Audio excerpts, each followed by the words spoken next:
দি বাজার যাই, বহুদিন পরে বাজার মেলা করলাম, বাজার না যায় উপায় নাই। এখন এই বাজারে যামু, মোবাইল বেচমু, তারপর সেই বাজার আসমু। ভাই এটা দোকান না?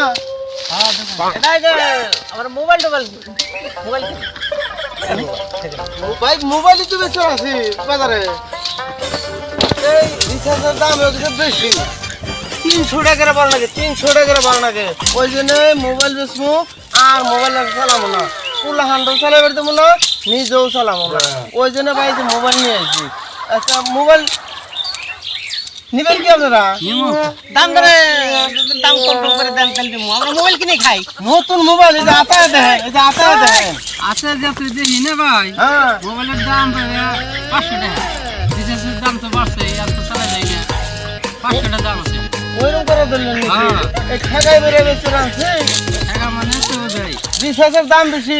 এখন আর এই দুনিয়ার মানুষ একটা মানুষও মোবাইল চালাবো না। চালাবো না সেদিন তো 500 করে দাম দিব, যার যেতে আছে মোবাইল নিয়ে আসবেন, আমরা রেখে দিব। এই না তারা খাওয়া না বসতো না, এই যে ব্যাগে চয় নেই করতেছে, রিচার্জের দাম বেড়ে গেছে, মোবাইল চালাইবো না। দেখছেন তাহলে আমরা কিনতে কিনতে মোবাইল বহুত হয়ে গেছে গা। এই যে পোলা বড় পোলা আছে না, হ্যাঁ মোবাইল চালাবো না, কইতে চল হেডাও আনবো। দেখছেন কইতেছে, আমার কইতেছে আব্বা এটাও নিয়ে যান, এটা বেচা লাগলি পয়লা পয়সা না এই টিবলে ছুঁয়ে দাও। তাহলে আমরা বেসন লাগবো না। আপনারা বেচছেন, ও তা আমাকেও বেসর গেলে কম দামে আমরা বেসন কম লাগবো। মধ্যে দিয়ে আসবো না, যারা কম মধ্যে দিয়ে আসবো, যে জায়গায় বানাইছে আবিষ্কার আছে সেখানে নিয়ে জমা দেবো। তাহলে 500 করে দেন কত টাকা দিলেন দেন। 500 দিম ভাই, রিচার্জের জন্য বেচবো। কত রিচার্জের জন্য 500 দিম। ধরেন আর তুই শুধু না, দাদা না, এই যে খানি না, খাইতে মাছ বাজা, এই যে আমি মাছ ধরকে আরো 100 টাকা দিয়ে দিলাম। লাভ হবো কি? এনারা আবার জমা দিতে হেন খরচ হবো যাতে।